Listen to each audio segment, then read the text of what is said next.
It's a grinder we first saw in April at the Specialty Coffee Expo in Boston. It's at the entry level of machine-grade grinders with all-metal construction, and it's one of only a handful of grinders in a similar price range with excellent, easy-to-use timed grinding. Plus, it has a precise grind size adjustment mechanism with a design feature which makes it a standout when compared to other grinders at similar prices.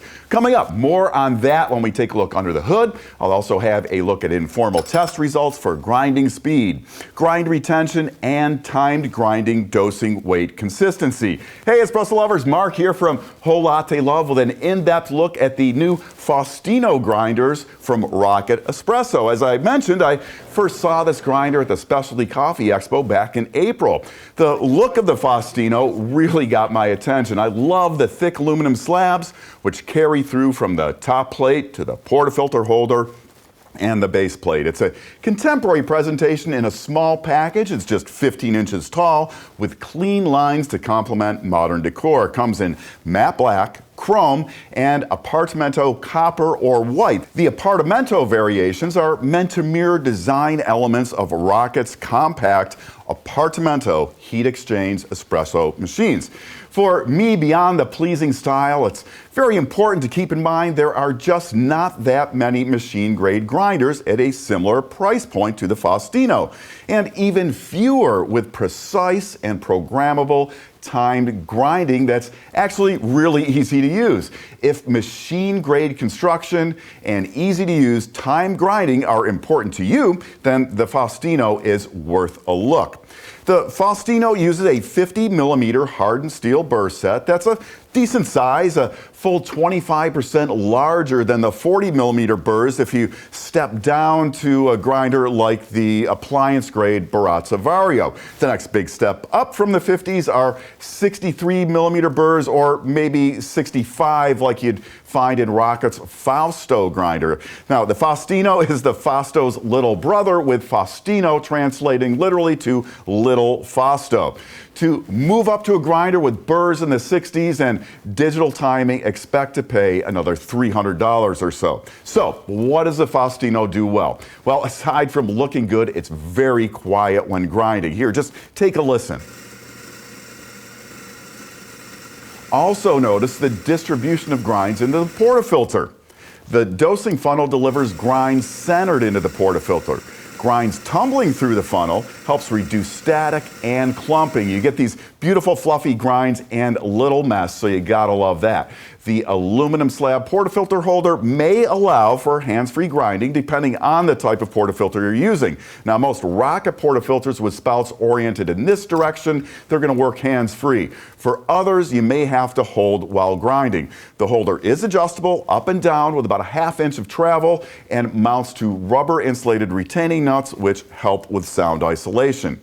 Grind size is adjusted using this knurled knob. Now, what I really like about this is the mechanism of adjustment. It's the position of the bottom burr which is going to change, and there's two key advantages over many grinders which adjust the top burr. First, it means there's no exposed adjustment threads to get gummed up with coffee dust and oils, which can make grind size adjustments on some grinders sticky, jumpy, and, well, just plain difficult. One of my big pet peeves on grinders like the Mazzer Mini. Second, it means you can open up the Faustino for cleaning without losing your grind setting. To get inside, you remove 4 screws on the top and then 3 screws which hold the top burr in a static position. That no loss of grind setting is a feature usually only found in grinders from Eureka with a similar adjustment mechanism, or higher-end Chiato models with isolated top burr adjustment as part of their quick set system. Now, I really like the size and feel of that knurled adjustment knob. The Eureka grinders like the Mignon line use a similar adjustment mechanism. In comparison, the knob on the Faustino is larger with a more substantial feel. In use, a larger knob, it really makes for more precise and easier grind size adjustments. Grind timing is adjusted on a high contrast touch panel above the dosing funnel. The display shows the current timed grinding preset, minus and plus keys for grind time adjustment, and presets for single and double doses. Grind time is adjustable in 1/10 of a second increments using the minus and plus keys. Press and hold lightly on either key for rapid time changes. To grind manually, press and hold the single and double together, and the grinder runs until you let go and counts up from 0. And manual grinding is sensitive enough that you can easily bump a dose by a small amount when needed. After about 1 minute of no use, the display clears to display just the Rocket logo.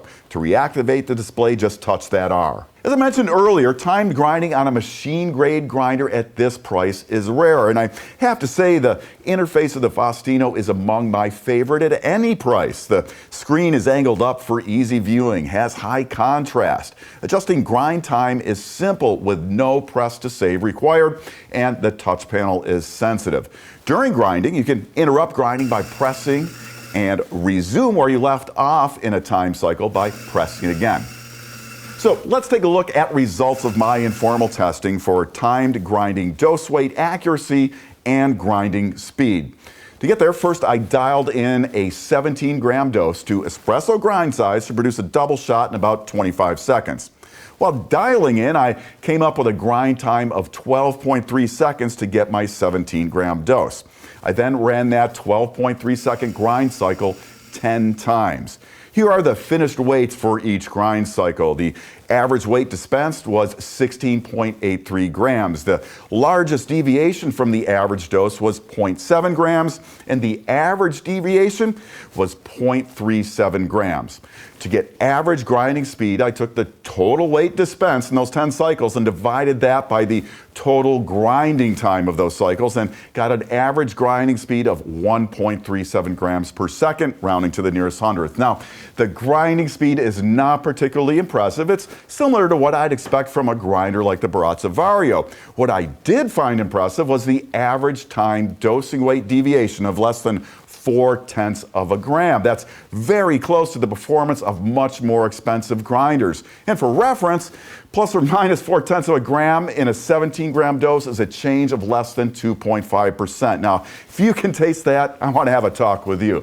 I also took an informal look at grind retention. To do that, I ground all the beans out of the hopper, opened the grinder up, then carefully removed and weighed what was left behind. Now, I do not consider this an ultra-low retention grinder, but due to the narrow grinding chamber and short distance between the chamber and chute, results were good at less than 2 grams. It's not unusual to have as much as 3 or more grams left behind in some grinders with larger burrs. So to recap, the Faustino grinders are a good option for those looking for a lower cost machine grade grinder with that easy to use timed grinding and impressive dose to dose weight consistency.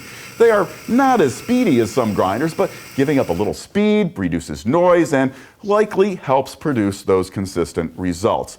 Do keep in mind, if hands-free grinding is important to you, that ability will depend on, to some extent, on the design of your portafilter.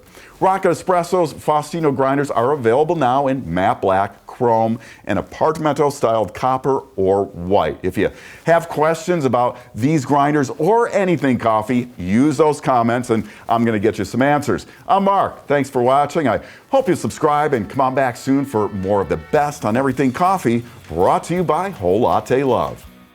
Want to learn more? Subscribe now so you'll know about the latest videos on everything coffee from Whole Latte Love.